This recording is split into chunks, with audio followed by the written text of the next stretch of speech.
So, I'm going to share something deeply vulnerable and personal to me. It's a conversation, just my part of the conversation, the part of myself that I was sharing with my very best friend. And it's so interesting. I think one of the biggest reasons why I want to share it is for the reasons why I always want to share, which is so that if you feel this way, that you know that you're not alone. And the second reason is that the experience feels quite paradoxical to this other version of myself that, in so many ways, feels like the complete opposite of this current experience I'm having that I'm going to share with you guys. So, I'm just going to read about what my thoughts were out loud as I was writing them, and then I'll talk a little bit more about it. But it says, this is me. I've said, sometimes it feels like I've slipped through the cracks or slipped under the radar undetected, and that I've landed myself in these places and spaces where, had they known this about me, they would have not let me in or selected me. It feels like I don't actually belong and I'm just trying to force myself to belong. Or like once they know who I am or how I really am, they'll be like, quote, "We made a mistake. We should have never let you in. We should have selected someone else had we known." End quote. I said, sometimes it feels like I've taken someone else's spot who they would have preferred. And I feel that way because I feel like I need too much help.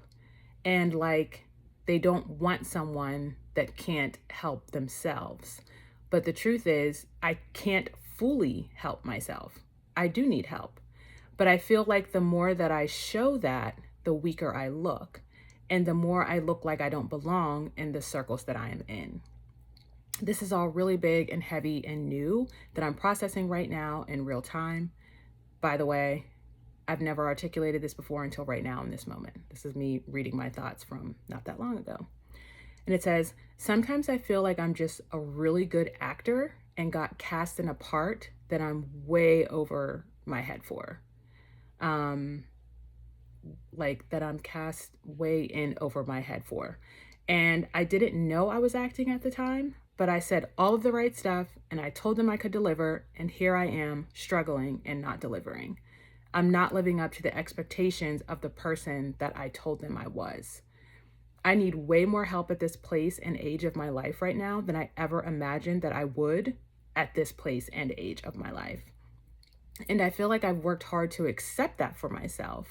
But when I put my hand out to others who I need support from, or entities or programs, I feel like they don't carry that same belief as me because I look so capable and I look so well to do and I look and sound so smart and so put together and so well spoken.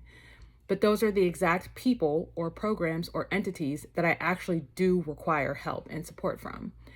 And that's a very vulnerable feeling because they could always just say no, or they could withhold, or they could just not give it to me because they think that I should be able to do it on my own or capable of doing it on my own. So then I don't get help and then I continue to struggle. And that's my biggest fear, not having the help that I need to get to myself to that place of independence, because that's all I truly want, is to be independent financially, mentally, emotionally, etc. I don't want to live a life with the weight of other people's expectations weighing down on me. That feels very suffocating for me, like I feel trapped. So those were the thoughts that I was sharing with my my best friend, and it's just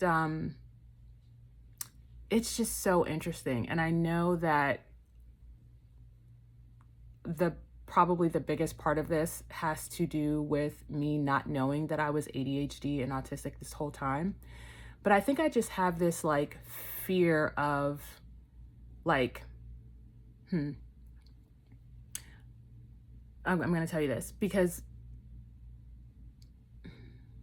I have come to these places in my life where I recognize something about myself, or it's like the moment where you like wake up. You know, I've had those moments. And some people call it a spiritual awakening. Some people call it the dark night of the soul. Some people call it whatever, a reckoning. And it's that place and space in your life where you almost kind of like zoom out and you start looking at your life as like an observer, or you're kind of just like hovering over your own life and you're just like, what is this? What is going on? Like, why has my life like summed to this so far? And you start to get really curious about yourself and your decisions, and you start to unpack what may have influenced you to make the decisions in your life that have landed you to where you are right now, whether that's mentally, physically, emotionally, financially, like spiritually, etc. And once you get curious about yourself, you can get to this really dark place where you are like, oh no, you could feel like super hopeless. Like, how am I ever going to get myself out of this? And I think my biggest fear is like, one of my biggest fears is, I hope I don't have to spend the second half of my life just cleaning up the first half of my life, because then it feels like I'll never like get to the place where I can just enjoy my life.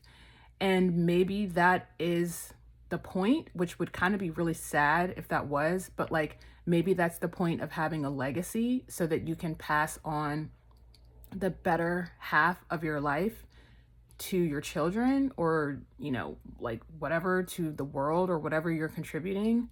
But like, it just feels kind of sad to feel like I became aware of so many things in my life that I've either had to heal from, grow through, recover from, replenish, rebuild, reconstruct, redo, do over.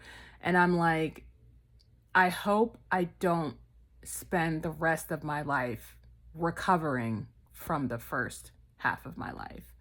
Like, and it sometimes it just feels so daunting. Like, I'll never get to the place that I actually want to get to, which is like, I know I'll never be like 100% like healed from everything and everything. I'm not saying that all of my problems will go away, but I just don't want to be on like in a constant state of cleanup and never able to actually just like breathe and relax and just like be in my life and like live in my life, if that makes sense.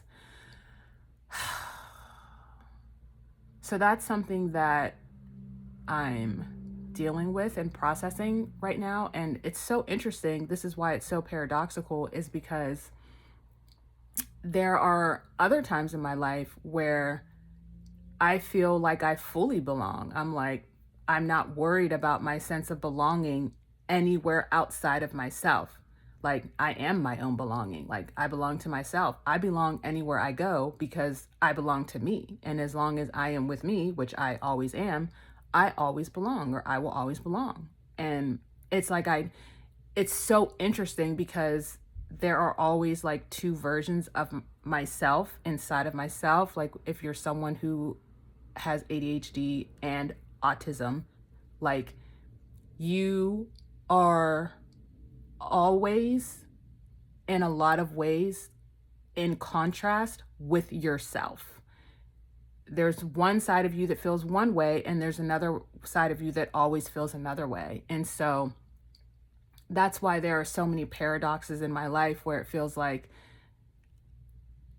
it's crazy, because right now it's like I feel the least like Global Kristen, and it's like the other side. It's almost like if you could make an opposite of who Global Kristen would be, I feel like I'm experiencing a lot more of that. And I think that perimenopause is definitely a factor that is starting to come into play, where it feels like everything that I had set in motion for myself, even before I knew that I was autistic and had ADHD, everything that I had set in motion for myself worked really well for me, and until none of it worked. And now I'm having to figure out a brand new playbook for myself. So anyway, I know that someone relates to this, and that's the whole point. And I make sure to share while I'm going through things and not just waiting until things are resolved, because like this is where the real true vulnerability is. This is where the actual connection is. Like I don't have to show up 100% in every space that I'm in, and I try to really honor that for myself. So I hope this helps someone out there. Love you.